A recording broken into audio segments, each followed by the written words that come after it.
आप सभी को राधे राधे।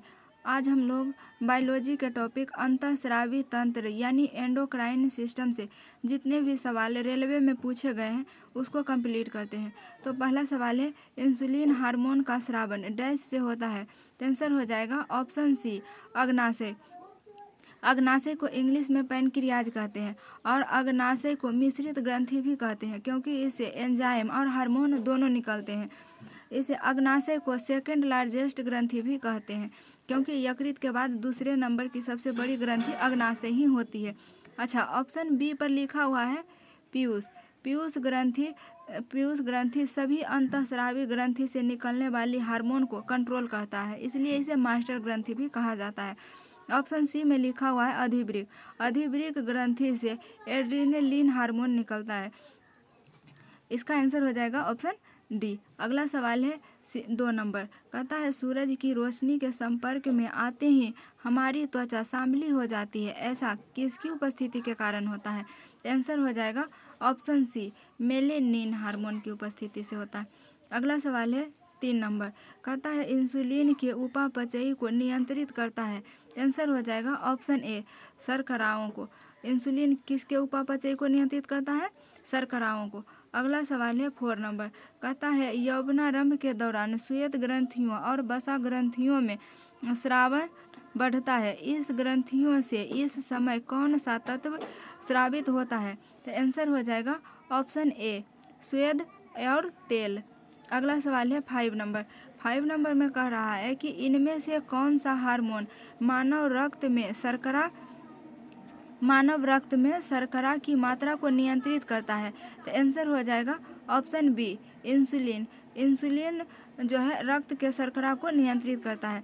अच्छा, ऑप्शन ए में लिखा हुआ है एस्ट्रोजन हार्मोन। एस्ट्रोजन हार्मोन को मादा हार्मोन भी कहा जाता है। और ऑप्शन डी पर लिखा हुआ है टेस्टोस्टेरोन हार्मोन, यह पुरुष में स्रावित होता है। और ऑप्शन सी में है पैराथायराइड हार्मोन। पैराथायराइड हार्मोन को पीयूष ग्रंथि नहीं कंट्रोल करती है, बाकी सभी अंतःस्रावी ग्रंथियों को पीयूष ग्रंथि कंट्रोल करती है। तो इसका 5 नंबर का आंसर क्या हो जाएगा? Option B, insulin. अगला सवाल है 6 नंबर, कहता है कौन सा हार्मोन थायराइड ग्रंथि द्वारा स्रावित नहीं होता है? आंसर हो जाएगा ऑप्शन डी, थाइमोसिन। अगला सवाल है 7 नंबर, कह रहा है कि मानव हाइपोथैलेमस ग्रंथि डैश होती है। तो आंसर हो जाएगा मस्तिष्क में उपस्थित होती है। हाइपोथैलेमस कहाँ उपस्थित होती है? मस्तिष्क में उपस्थित होती है। यह अग्र मस्तिष्क का भाग है। इसे हाइपोथैलेमस को इमोशन सेंटर भी कहा जाता है। इसके माध्यम से हाइपोथैलेमस से ही प्रेम, घृणा का आभास होता है, भूख प्यास का आभास होता है। अच्छा, अगला सवाल है 8 नंबर, कहता है कि कौन सी ग्रंथि केवल यौवन तक सक्रिय रहती है? आंसर हो जाएगा ऑप्शन बी, थाइमस ग्रंथि। अगला सवाल है 9 नंबर। 9 नंबर में कह रहा है कि निम्नलिखित में से मानव शरीर के किस तंत्र द्वारा हार्मोन नियंत्रित होते हैं? आंसर हो जाएगा ऑप्शन ए, अंतःस्रावी तंत्र। अगला सवाल है 10 नंबर। 10 नंबर क्वेश्चन में लिखा हुआ है कि कौन सा अंग एक ग्रंथि नहीं है? तो आंसर हो जाएगा ऑप्शन डी, पित्ताशय। पित्ताशय ग्रंथि नहीं है। अच्छा, ऑप्शन बी में लिखा हुआ जिगर। जिगर का हिंदी में अर्थ होता है यकृत। यकृत यानी लीवर। लीवर सबसे बड़ी ग्रंथि है। अगला सवाल है 11 नंबर, कहता है किस वृद्धि हार्मोन का स्रावन किसके द्वारा होता है? आंसर हो जाएगा ऑप्शन बी, पिट्यूटरी। और ऑप्शन डी पर लिखा एड्रिनलिन हार्मोन, इसे लड़ो उड़ो हार्मोन कहा जाता है। ऑप्शन सी में है सिक्रेटिन हार्मोन। सिक्रेटिन हार्मोन का काम है यह अग्नाशय ग्रंथि को अग्नाशय रस निकालने के लिए उत्तेजित करता है। और ऑप्शन ए में है थायरॉक्सिन। थायरॉक्सिन से थाइमस ग्रंथि से थायरॉक्सिन हार्मोन निकलती है।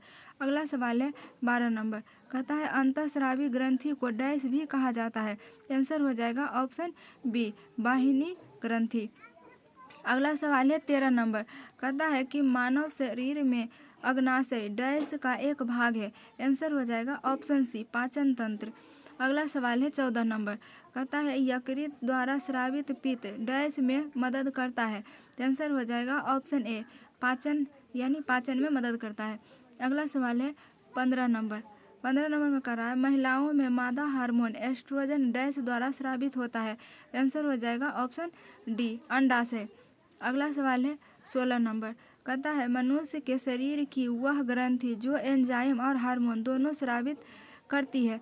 आंसर हो जाएगा ऑप्शन बी अग्नाशय यानी पाचक ग्रंथि।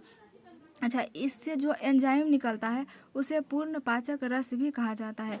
इससे 3 प्रकार के एंजाइम निकलते हैं, एक लाइपेज, दूसरा एमाइलेज और तीसरा ट्रिप्सिन। ट्रिप्सिन प्रोटीन को पाचन करता है, एमाइलेज कार्बोहाइड्रेट का पाचन करता है और लाइपेज वसा का पाचन करता है। इससे पूर्ण पाचक एंजाइम निकलते हैं, किससे? अग्नाशय से। अच्छा, अगला सवाल है 13 नंबर, कहता है थायराइड ग्रंथि शरीर के किस भाग में स्थित होती है? तो आंसर हो जाएगा ऑप्शन सी गला। अगला सवाल है 18 नंबर, कहता है एडीएच का पूरा नाम क्या है? आंसर हो जाएगा ऑप्शन ए एंटी डायूरेटिक हार्मोन। अगला सवाल है 19 नंबर। 19 नंबर सवाल में है पेट की परत में कुछ ग्रंथियों की कोशिकाओं से कौन सा एसिड स्रावित होता है? आंसर हो जाएगा ऑप्शन ए हाइड्रोक्लोरिक एसिड। अगला सवाल है 20 नंबर, कहता है कि कौन सा हार्मोन युवावस्था के समय लड़कों में दिखाई देने वाली उपस्थिति में बदलाव लाता है? तो आंसर हो जाएगा ऑप्शन सी टेस्टोस्टेरोन हार्मोन। अगला सवाल है 21 नंबर। 21 नंबर में कहता है कि डैश एंजाइम नहीं है, यानी कौन एंजाइम नहीं है? तो इंसुलिन एंजाइम नहीं है, ये क्या है? ये हार्मोन है, एंजाइम न होकर ये इंसुलिन हार्मोन होता है। अगला सवाल है 23 नंबर। 22 नंबर में कह रहा है कि लैंगरहैंस के आइलेट्स किस मानव अंग में पाए जाते हैं? तो आंसर हो जाएगा ऑप्शन डी अग्नाशय में। अगला सवाल है 23 नंबर। 23 नंबर में कहता है कि मनुष्य के शरीर में सबसे छोटी ग्रंथि कौन सी है? तो आंसर हो जाएगा ऑप्शन सी पिट्यूटरी ग्रंथि। अच्छा, ऑप्शन डी पर लिखा हुआ है लार ग्रंथि। लार ग्रंथि से टाइलिन एंजाइम निकलता है, जिसे जो स्टार्च का पाचन करता है। टाइलिन एंजाइम किसका पाचन करता है? स्टार्च का पाचन करता है। अगला सवाल है 24 नंबर, कहता है शरीर की सबसे बड़ी दूसरी ग्रंथि कौन सी है? तो आंसर हो जाएगा ऑप्शन डी अग्नाशय। अगला सवाल है 25 नंबर। 25 नंबर में मिलान करने के लिए दिया हुआ है, तो ये ऑप्शन ए पे लिखा हुआ है कोलिप के हार्मोन कौन से ग्लैंड से निकलते हैं? तो कौन से ग्लैंड से निकलते हैं कोलिप के हार्मोन? पैराथायराइड ग्रंथि से कोलिप हार्मोन निकलते हैं। और अगला ऑप्शन बी पर लिखा हुआ है एल्डोस्टेरॉन। एल्डोस्टेरॉन किस ग्रंथि से निकलता है? अधिवृक्क ग्रंथि से निकलता है। और ऑप्शन सी पर है प्रोलैक्टिन। प्रोलैक्टिन किस ग्रंथि से निकलता है? पीयूष ग्रंथि से निकलता है। और ऑप्शन डी पर है मेलाटोनिन। मेलाटोनिन हार्मोन किस ग्रंथि से निकलता है? पीनियल ग्रंथि से निकलता है। तो इसका आंसर हो जाएगा ऑप्शन सी। ऑप्शन सी इसका आंसर हो जाएगा। अगला सवाल है 26 नंबर, कहता है थायरॉक्सिन के संश्लेषण के लिए डैश आवश्यक है? तो आंसर हो जाएगा ऑप्शन बी आयोडीन। अगला सवाल है 27 नंबर। 27 नंबर में कहता है कि अस्थि मज्जा में मौजूद कौन सा हार्मोन आरबीसी उत्पादन को बढ़ावा देता है? तो आंसर हो जाएगा ऑप्शन सी एरिथ्रोपाइरेटिन। अगला सवाल है 28 नंबर, कहता है मधुमेह का कारण है। मधुमेह का कारण क्या है? इंसुलिन की कमी। अगला सवाल है 29 नंबर। 29 नंबर में है डैश ग्रंथि को मास्टर ग्रंथि के नाम से भी जाना जाता है? तो आंसर हो जाएगा पिट्यूटरी ग्रंथि। अगला सवाल है 30 नंबर। 30 नंबर में कह रहा है कि किसकी कमी से व्यक्ति को घेंघा नामक रोग हो जाता है? तो आंसर हो जाएगा ऑप्शन सी आयोडीन। आयोडीन की कमी से घेंघा रोग हो जाता है। अगला सवाल है 31 नंबर। 31 नंबर सवाल में है कि ग्रेव रोग थायराइड में वृद्धि के कारण डैश के अतिस्राव के कारण होता है? तो आंसर हो जाएगा ऑप्शन ए थायराइड हार्मोन। अगला सवाल है 32 नंबर। 32 नंबर में कहता है कि डैश आमाशय रस में पाया जाने वाला एंजाइम है? तो आंसर हो जाएगा ऑप्शन बी पेप्सिन। अगला सवाल है, अच्छा ऑप्शन डी पर लिखा हुआ है टाइलिन। टाइलिन स्टार्च को पाचन करता है। एमाइलेज जो है कार्बोहाइड्रेट का पाचन करता है और ट्रिप्सिन प्रोटीन का पाचन करता है। अगला सवाल है 33 नंबर। 33 नंबर में कह रहा है सूची 1 को सूची 2 से सुमेलित कीजिए तथा सूचियों के नीचे दिए गए कूट का प्रयोग करते हुए सही उत्तर का चयन कीजिए। तो चलते हैं ऑप्शन की तरफ। ऑप्शन ए में लिखा हुआ लैंगरहैंस द्वीप का। लैंगरहैंस द्वीप का से कौन सी हार्मोन निकलता है? इंसुलिन हार्मोन निकलता है। तो ए का मिलान हो जाएगा 4 से। और अगला ऑप्शन में है पीयूष ग्रंथि। पीयूष ग्रंथि से कौन हार्मोन निकलता है? वृद्धि हार्मोन निकलता है। तो बी क्या हो जाएगा 3। और अगला ऑप्शन में है थायराइड ग्रंथि। थायराइड ग्रंथि से निकलता है कैल्सिटोनिन हार्मोन। अगला ऑप्शन है एड्रीनेलिन। एड्रीनेलिन हार्मोन से एपिनेफ्रिन हार्मोन निकलता है। तो इसका आंसर हो जाएगा ऑप्शन सी। अगला सवाल है ऑप्शन सी, इसका आंसर हो जाएगा। अगला सवाल है 34 नंबर। कहता है डैश में हार्मोन सामान्यतः अनुपस्थित होते हैं। तो आंसर हो जाएगा ऑप्शन सी, जीवाणु। अगला सवाल है 35 नंबर। कहता है मानव शरीर में पिट्यूटरी ग्रंथि कहाँ स्थित होती है? मानव शरीर में पिट्यूटरी ग्रंथि कहाँ उपस्थित होती है? आंसर हो जाएगा ऑप्शन बी, मस्तिष्क के तले पर। अगला सवाल है 36 नंबर। कहता है कौन सा विकल्प पाचन एंजाइम नहीं है? तो आंसर हो जाएगा ऑप्शन डी। ऑप्शन डी में लिखा हुआ है सुपर ऑक्साइड डिस्टिमुटेस। आंसर हो जाएगा ऑप्शन डी। 36 नंबर का आंसर हो जाएगा ऑप्शन डी। अगला सवाल है 37 नंबर। कहता है कि कौन सा हार्मोन नहीं है? तो आंसर हो जाएगा option D, haemoglobin. Haemoglobin hormone नहीं है। हीमोग्लोबिन के कारण रक्त लाल होता है। अगला सवाल है 38 नंबर। कहता है कौन सा हार्मोन पिट्यूटरी ग्लैंड द्वारा स्रावित नहीं किया जाता है? तो आंसर हो जाएगा option D. Option D, somatostatin. अगला सवाल है 39 नंबर। 39 नंबर में कहता है कि इंसुलिन की खोज के लिए किसको नोबेल पुरस्कार से सम्मानित किया गया था? तो इसका आंसर इधर हो जाएगा, इसका ऑप्शन इधर लिखा हुआ है। आंसर हो जाएगा option A, Frederick Banting. Insulin hormone की खोज के लिए किनको नोबेल पुरस्कार दिया गया था? फ्रेडरिक बेटिंग को। अगला सवाल है 40 नंबर।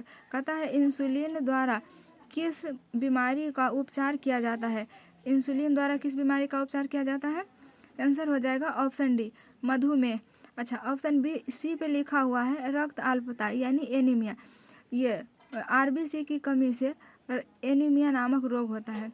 और ऑप्शन बी पर लिखा हुआ है टीबी। टीबी बैक्टीरिया से होने वाला बीमारी है। टीबी का फुल फॉर्म होता है ट्यूबरक्लोसिस बैक्टीरिया। अगला सवाल है 41 नंबर। कहता है किस हार्मोन द्वारा हृदय स्पंदन तथा रुधिर दाब बढ़ जाते हैं? तो आंसर हो जाएगा ऑप्शन बी, एड्रीनेलिन। अगला सवाल है 42 नंबर। 42 नंबर में कह रहा है कि वृषणों से कौन सा हार्मोन स्रावित होता है? तो आंसर हो जाएगा ऑप्शन ए, टेस्टोस्टेरोन हार्मोन। अगला सवाल है 43 नंबर। कहता है कौन सा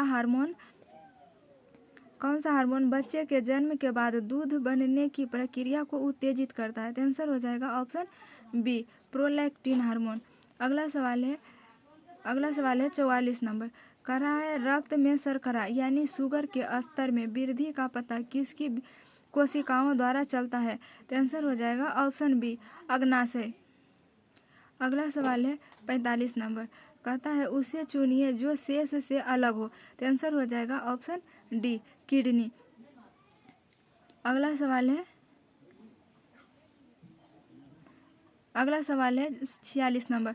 कहता है डैश मनुष्यों में अंतःस्रावी ग्रंथि नहीं होती है? तो आंसर हो जाएगा ऑप्शन डी, यकृत।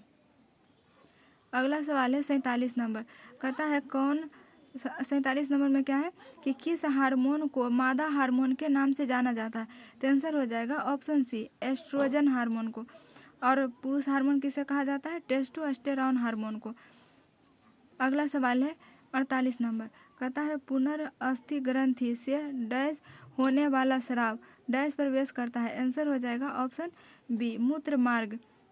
अगला सवाल है 49 नंबर में है कि जठर ग्रंथियों द्वारा स्रावित हाइड्रोक्लोरिक अम्ल डैश एंजाइम की क्रिया को आसान कर देता है।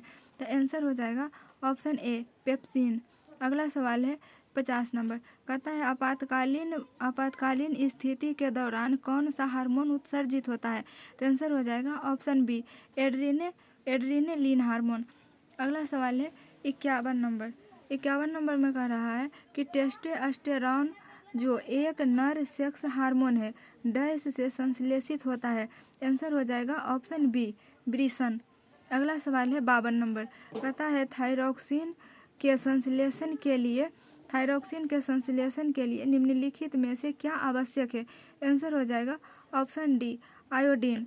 तो ये था कंप्लीट क्वेश्चन। मिलेंगे नेक्स्ट क्लास में। जय हिंद।